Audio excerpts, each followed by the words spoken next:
अगर झूठ 10 साल तक जिंदा रहे तो वो झूठ झूठ नहीं होता, और कोई सच इतने सालों तक दबा रहे तो वो सच किसी और शक्ल में वापस आती है। 2 अक्टूबर सिर्फ एक तारीख नहीं बल्कि ये उस झूठ की सालगिरह है जो आज भी सांस ले रही है, और वो सच एक बार फिर से उस झूठ का आखिरी इम्तिहान लेने वापस आ रही है। पुलिस नाकाम रही, कानून हार गया और एक आदमी सबको मात देके निकल गया।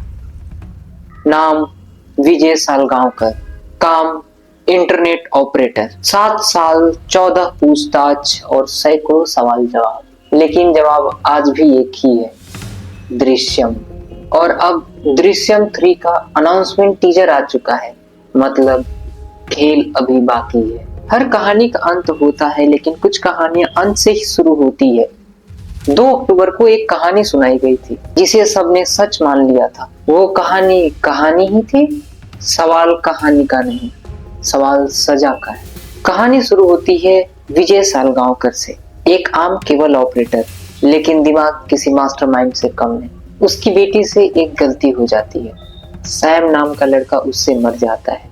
ये बात विजय को पता चलता है। विजय अपने परिवार को सुरक्षित करने के लिए और बचाने के लिए सैम का शरीर कहीं छुपा देता है। ये बात जब पुलिस को पता चलती है तो पुलिस विजय सालगांवकर के पीछे पड़ जाती है, उसके परिवार को बहुत टॉर्चर करती है, पता लगाने की कोशिश करती है कि उसने शरीर को कहाँ रखा, लेकिन जवाब एक ही रहता है, दृश्यम। विजय सालगांवकर पूरे शहर को एक कहानी सुनाता है। 2 अक्टूबर स्वामी नित्यानंद बाबा का वो आश्रम, 3 अक्टूबर को वापिस आना। ये कहानी पूरे शहर को जुबां पे रट चुका था। इनफैक्ट पुलिस को और पुलिस प्रशासन सब इस कहानी से वाकिफ थे। पुलिस जोर लगा रही थी, पूछताछ हुई, मारपीट हुई, लेकिन सवाल अब भी वही था, लाश कहाँ है, लेकिन सबूत एक भी नहीं।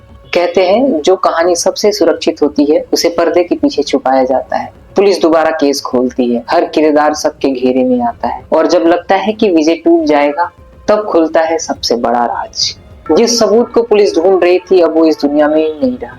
विजय कानून से बच जाता है क्योंकि विजय ने कोई कानून नहीं तोड़ी होती, उसने कानून से एक कदम आगे खेला। और अब आया है दृश्यम 3, जिसमें कोई बड़ा खुलासा नहीं, कोई बड़ा सीन नहीं, सिर्फ वही सच के पीछे पड़ी है और वही पुरानी खामोशी, पुराना झूठ, पुराना डर, और एक बार फिर से वही तारीख, 2 अक्टूबर। इसका मतलब साफ है, कहानी अभी खत्म नहीं है, खेल अभी बाकी है। दृश्यम 3 में सवाल ये नहीं है कि विजय पकड़ा जाएगा या नहीं, सवाल ये रहेगा कि विजय अपने आप से कब तक भागता रहेगा, क्योंकि हर झूठ अपने बोझ से ही टूट जाती है। इस बार दुश्मन पुलिस नहीं होगी, इस बार दुश्मन विजय का अपना जमीर होगा। इस बार 2 अक्टूबर फिर आ रहा, और इस बार सिर्फ दृश्यम नहीं होगा, इस बार होगा अंतिम दृश्यम। आप क्या सोच रहे हैं, विजय एक बार फिर से बच पाएगा या इस बार सच जीतेगा? कमेंट पे अपनी राय बताइए, क्योंकि 2 अक्टूबर सबको याद रहना चाहिए। मिलते हैं फिर अगले एपिसोड में, तब तक के लिए जय हिंद, जय भारत।